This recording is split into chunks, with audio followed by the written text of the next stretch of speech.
fait un petit papier. Oui, donc encore une fois, merci à tous pour votre présence.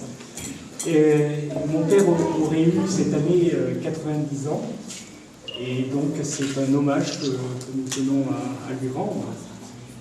C'est en faisant des recherches sur son maître qui s'appelait Macia, Paulin Macia, en catalan Pauli, et que nous sommes tournés vers la mairie de Prague.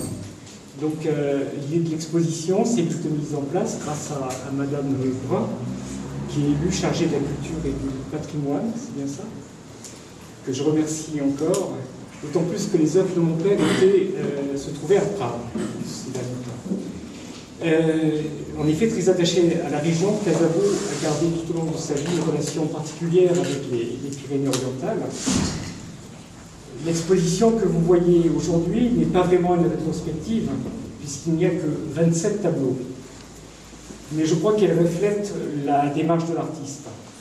Par le choix des œuvres exposées, nous avons voulu montrer à la fois les thèmes qui l'intéressaient, les natures mortes, les paysages, les nus, les portraits, et également montrer comment Casabo a recherché l'essentiel dans la peinture, dans sa peinture.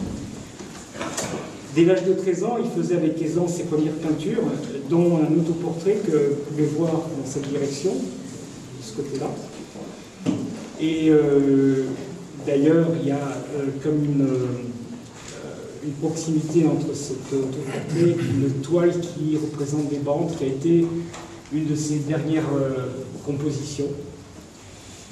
Et donc, tout en restant dans le figuratif, Casabo a toujours intériorisé la lumière en se dirigeant au fur et à mesure vers des œuvres plus épurées. Dans ses carnets, il avait noté une phrase de Jean de la Croix, qui était un mystique espagnol, et il s'agit d'aller de ce qui est visible, qui bien souvent n'existe pas, à ce qui existe et qu'on ne voit pas.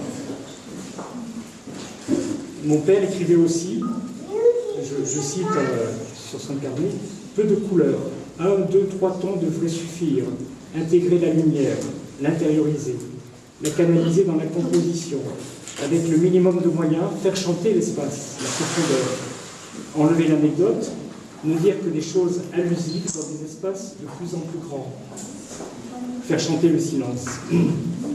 C'est ce que nous avons prétendu faire dans cette exposition où on peut voir l'évolution de l'artiste, cette recherche du silence qui caractérise ces tableaux, qu'ils soient figuratifs ou abstraits. Merci particulièrement à Bernadette Leuillet, à l'équipe, Bernadette Leuillet. Bénédicte, qu'est-ce que je dis? Bénédicte Leuillet, Orchidée Roche. Merci à vous pour votre professionnalisme. Et encore une fois, merci à la mairie de Prague, Madame Brun. Être dans la ville de Pau Casal, ce musicien que mon père admirait tant, c'est la meilleure manière de fêter ses 90 ans.